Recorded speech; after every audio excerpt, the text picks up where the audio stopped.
我觉得就是说这一次呢，关于这个疫苗的事情，确实，其实啊，就是疫苗送给台湾之后，其实整个的日本社会反应都是很好，对日本政府这个表现呢，也都是表示支持。这个呢，确实是一个很少见的一个事情，就是说这种外交的话。不是政府争取到的外交资源，而是把自己的战略资源送给别的国家，能够得到这个舆论的广泛支持，这种事情是一个非常少见的一个现象。换句话说，也是说明日本国民对台湾的感情是非常非常深的。那么，怎么说呢？我觉得日本这次行动呢，其实背面它有几个目的。第一个呢，当然主要是帮助台湾的，这个并不仅仅是这个311的这么一个10年前的日本地震的时候，台湾对日本有很大很多的帮助。这一件事当然日本人铭记在心，到现在为止还有很多很多日本人都在提这个事情。还有一个问题就是说，比如去年的台湾的这个口罩国家队，在日本最缺口罩的时候，日本政府台湾政府先给日本拿个200万，后来民间比如像口罩国家队的南六集团，马上就给个300万，还有很多很多的就是各方面的企业和团体给日本捐了很多，包括口罩，包括防护衣，这些事情其实都是日本人都能看到、都知道的，因为最缺口罩的时候口罩到来嘛。所以在这种情况之下呢，普遍的对台湾的感情是很深的。还有一个呢，就是说，怎么说，日本和台湾呢都是受中国霸凌的这么一个中国的邻国嘛。那么中国其实，比如说你像现在看。就是说，今年中国通过了海警法，这个海警法其实就是中国的海警船嘛，号称第2海军的海警船，不停的在骚扰日本的这个沿海部。这方面呢，当然台湾也是一样，台湾是这个共机来绕台嘛。这种现象，怎么说呢？日本当然觉得有一个同仇敌忾的一种感觉了，觉得，而且日本知道这个台湾的抗压能力比日本还要小嘛。所以说，一定要挺台湾，这是一个非常感情的部分，是要帮助台湾。第二点呢，其实是配合美国的大战略了。那么很明显就是说，现在在美国主导的这个对中国的这种大的包围圈这里边来说呢，台湾是非常非常重要的。如果说台湾是因为这个怎么说呢，没有疫苗而不得不向中国低头，接受中国国产疫苗的话，那么就是台湾就可能从这个自由民主的阵营被划到独台那个阵营去嘛，站在中国那一边嘛。这个呢，对整个的自由民主阵营都是一个很大的损失。所以说呢，配合美国，这也是一个非常重要的一个方面。另外一个呢，我觉得还有一个是对中国有很强烈的这种不满情绪啊。这个所谓的中国的战狼外交啊，什么都要插手，什么都要管，这种感情也是，就是中国你要封锁台湾各方面，我偏不让你得逞，就有这么一种感觉了。比如说这2天在台湾的媒体报的并不是很大的一个消息，但是前几天日本的那个外相，在国会上，他说不管台湾叫国家。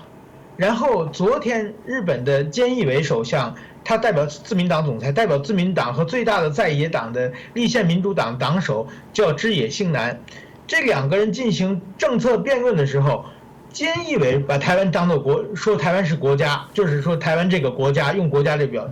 连在野党那本来是个亲中派左派政，在野党党首也是把台湾说成一个国家，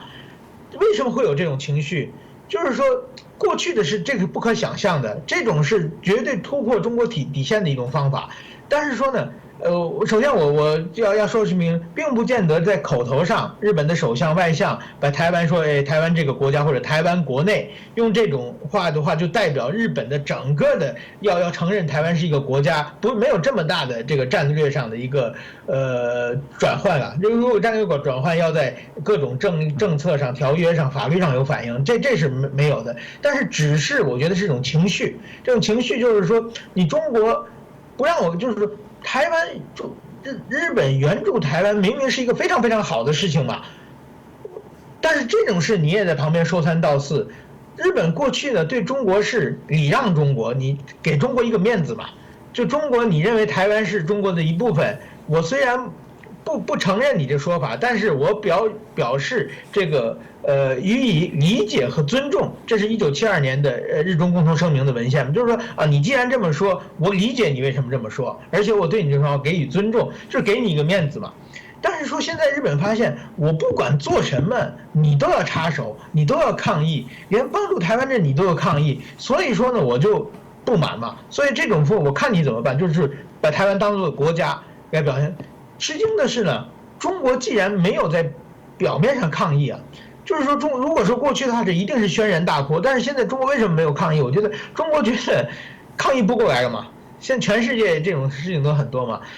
然后呢，就是说，所以说呢，对中国宣泄、对中国的表达不满，这也是日本的一个方式了。那么其实呢，我觉得这就是习近平这几年的战狼外交给中国带来的中国的外交政策的负面影响嘛，全世界都纷纷往台湾方面靠拢嘛。还有一个呢，我觉得这一次呢是非常了不起的，就是台湾和日本断交将近50年。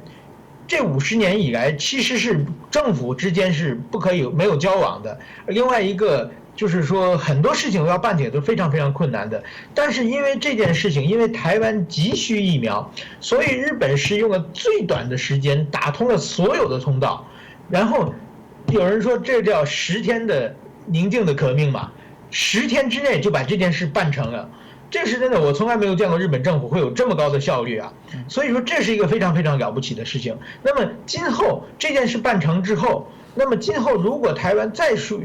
这个疫苗再出现断档，这种事情有了第一次就有第二次，那么以后再疏通就很容易了。另外这次等于说谢长廷大使他本身呢，既是外交官，可以代表台湾政府签字，而且他又是一个资深的律师，所以很多的关于这个签合同的环节，都是谢大使一个人又作为律师审合同，又作为台湾的代表签合同，所以呢，这也节省了非常非常多的时间。另外这种事情就是说，在完全这个疫苗在台湾落地之前，这个大家都是很担心的，所以现在我也稍微知道一些内情，但是大家都把这个消息封得很紧很紧，就怕见光死，就怕中国的捣乱。所以说，我觉得这件事情是很多人一起来促成的。谢谢。